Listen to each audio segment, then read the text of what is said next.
Hello, beautiful sparkles, and welcome to our Self-Care September Live. I'm Carole Jean from Whittington Wellbeing, and I'm so glad you're here tonight. Whether this is your first live with us or you've been with us all month, thank you for showing up for yourself in this space.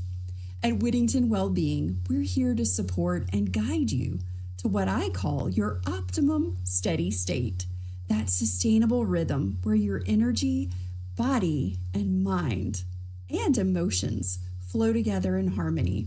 Tonight, we're diving into our week 4 of our Stillness Guide, Deepening the Practice. When you hear the word stillness, what comes to mind? For many of us, it's sitting perfectly still, not moving, and not thinking. And if you're anything like me, at certain points in my journey, that picture of stillness feels impossible, even a little intimidating, and can be really uncomfortable. But here's the truth. Stillness isn't about stopping everything. It's about creating a moment where your nervous system can breathe. Stillness can be as simple as a simple breath before you walk into a meeting, slow blinking that softens your eyes, or curling up under a blanket with a candle glowing nearby. So tonight, let's explore what stillness really can be in ways that meet you exactly where you are. In the comments, I'd love to hear, what do you think of when you hear the word stillness? Does it feel easy, hard, or maybe even uncomfortable for you? Oh, definitely. Yes.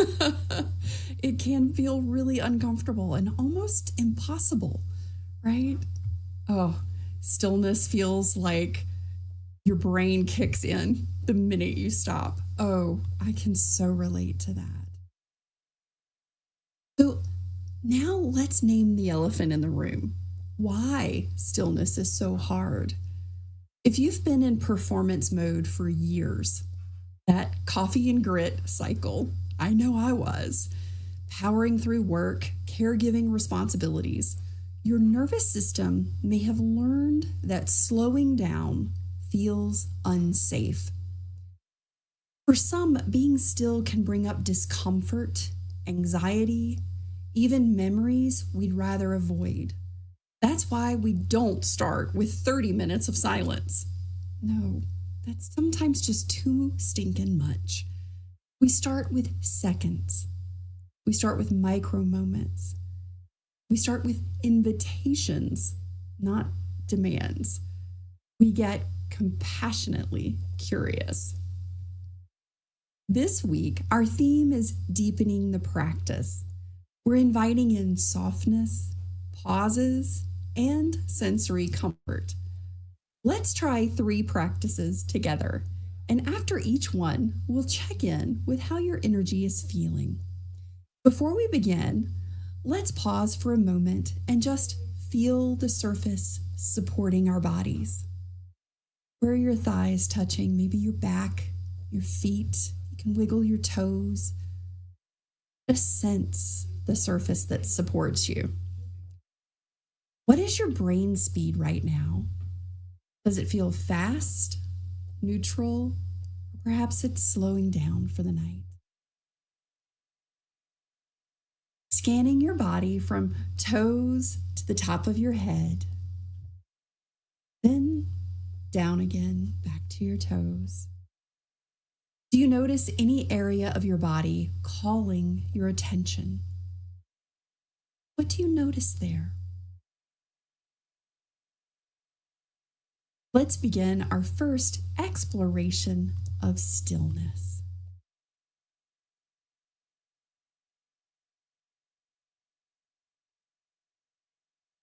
Before you enter a room or a meeting, take a slow breath. This is called our transition pause. So let's practice it now together. Imagine yourself walking into a room, and as you do, take a nice inhale and exhale. Feel your shoulders drop just a little. That's it. That's all there is to it. So here's a gentle tip. If one breath feels too quick, try inhaling as you reach for the doorknob and exhaling as you step inside. Sometimes you might want to breathe before you enter the room and then take a breath as you sit down. Check in with yourself. On a scale of 1 to 10, where is your energy now? Where is your brain speed? You can also notice colors, sensations, or even words that describe how you feel. Drop them in the comments if you feel called. Just that one breath in and out. Sometimes I do this even before I get in the car, just to transition myself, just to allow a little space. Let's go to our next practice for this evening. Practice 2 is called holding softness. Now, if you have something soft nearby, a pillow, a scarf, a stuffed animal, a blanket, I have a nice little stone here on my desk. It's a heart-shaped quartz. It's so nice. It's soft. It can even be something you're wearing. Like my shirt's really soft. Hold it. Place your hand over it. And notice how it feels against your skin. Pay attention to the texture. Is it soft? Smooth? Is it cool? Warm? Let it ground you. Here's a gentle tip. Even if softness isn't around, grounding into a texture works. Be wood, stone, fabric, whatever you have around. The surface of your desk. Take a deep breath while holding that softness. Lower your shoulders as you exhale. Now check in again. How's your brain speed? You feel lighter, maybe heavier, more grounded or connected. You feel calmer, perhaps. Share in the comments if you like. Always love to hear and see how everyone's doing. Hi, Tiffany. I'm so glad to see you from Madison. Yay, I'm so glad you found the chat. Oh, you have a squishmallow. Oh, I love that. I have a squishmallow that's one of my favorites. Her name's Deborah. She's a dragon. Oh, goodness, yes. Those are good. I love the squishmallows. They're super soft. Yay, I'm so glad you're here with us, Tiffany. Let's move on to our third and final practice for this evening. Slow blinking. Do one more practice together, a slow blinking exercise. Close your eyes gently. Relax your cheeks and open and close your jaw. Soften your eyes just a little more. Pause for just a beat. Now slowly open your eyes. Try it a few times at your own pace, closing, gently releasing any tension you feel around your eyes or in your jaw, and then slowly, gradually opening your eyes. Try that a few times.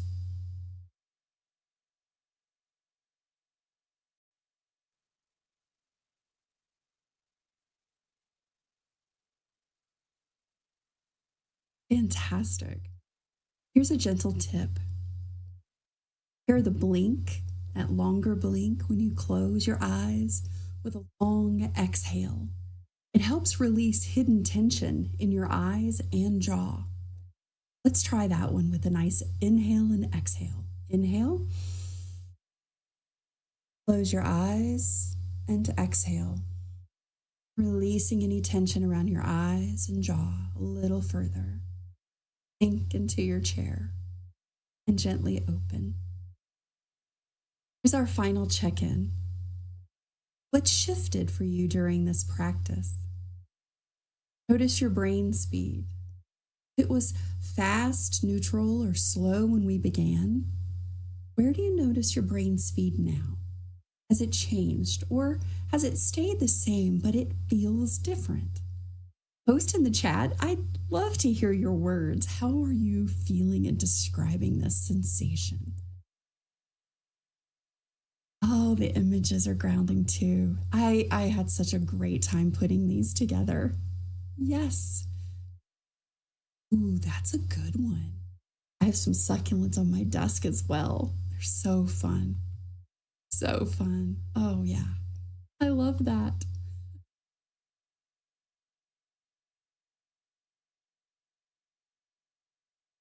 Nice. Oh, grounded and relaxed. You're feeling grounded. So good. Calm and peaceful. Oh, my brain slowed down. Nice. Oh, I love this.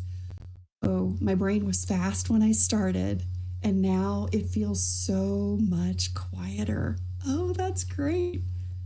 Oh, someone said they feel ready to go to bed now. They weren't before. I'm so glad this was helpful. Yay.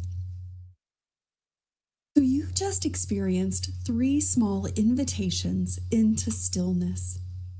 A pause, softness, and slow blinking. None of these require hours of free time. They only need a few seconds, few breaths.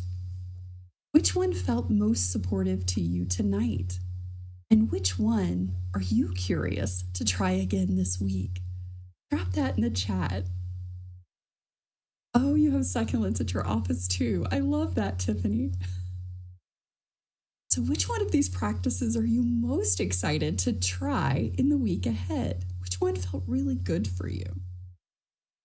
I posted in our exclusive Self-Care September school community today that transition breath, that transition pause is the one that has really been a huge, huge help to me. And I wasn't expecting it to be so easy, as well as really make such a difference in my energy throughout the day. I notice I'm using it pretty frequently as I go. So it's made such a big difference. So I hope that one of these 3 practices tonight has helped you and given you an inspiration to explore stillness further throughout your week. So as we wrap up, oh my goodness, first, thank you for being here. I want to remind you that stillness doesn't have to be serious or perfect. It can be playful, it can be calming, it can be grounding, or simply a way to give your nervous system a little love. If you've been noticing signs of burnout, I invite you to take our free spicy pepper burnout screening. It's a quick way to see where you are on the burnout scale. And if you're ready to finally understand what's driving your burnout, beyond surface level fixes, our burnout assessment pack is for you. This tool identifies your unique burnout drivers across 4 key areas: our complexity identifier, stress profile, masking style, and our sleep profile. Sleep is the first thing disrupted in burnout, and it's the last thing to fully restore. So when we know exactly how you're approaching sleep, we can strategically support you better. With these insights, you'll have a custom burnout recovery map. No more guessing, no more wasting precious time or energy, just clear next steps that honor your wonderful brain and body, because you deserve to reclaim your best self and build the legacy that's on your heart for you and for those you love. Thank you for being here tonight. Thank you for choosing stillness with me. And I can't wait to see you in our exclusive self-care community over on School. You get an invitation when you register for our Self-Care September Stillness Guide at whittingtonwellbeing.com. Have a beautiful evening, everyone, and may you find stillness and rest.